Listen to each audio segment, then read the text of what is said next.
నది వేగముగా ప్రవహిస్తూ ఉంటుంది. నది ఒడ్డున ఉన్న చెట్టు జీవితం సురక్షితము కాదు. ఆ చెట్టు ఎప్పటికైనా ఆ నదీ ప్రవాహంలో కొట్టుకుపోయే అవకాశం ఉన్నది. అదేవిధముగా ఇంటి స్త్రీ ఏ కారణము చేతనైనా పరుల ఇంటిలో ఉండవలసి వచ్చిన ఆమె జీవితం ప్రశ్నార్థకమే. రాజు దగ్గర మంత్రి లేని రాజు శాశ్వతము కాదు. ఆ రాజు ఆ రాజ్యము ఎప్పటికైనా పతనం కావచ్చు.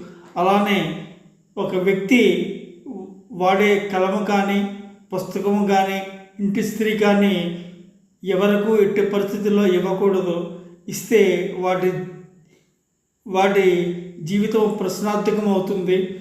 ఒకవేళ వెనుకకు తిరిగి వచ్చిన అవి ఆ కలము ఆ పుస్తకము ఆ స్త్రీ నలిగిపోయి ఉండవచ్చు. అవి పాడైపోయి ఉండవచ్చు. కాబట్టి ఎవరికి ఎట్టి పరిస్థితుల్లో ఇవ్వకూడదు. చెప్పింది అలా అని చెప్పింది చాణక్యుడు. దయచేసి సబ్స్క్రైబ్ చేయండి. గంట సింబల్ నొక్కి ఎంకరేజ్ చేయవలసిందిగా కోరుచున్నాను.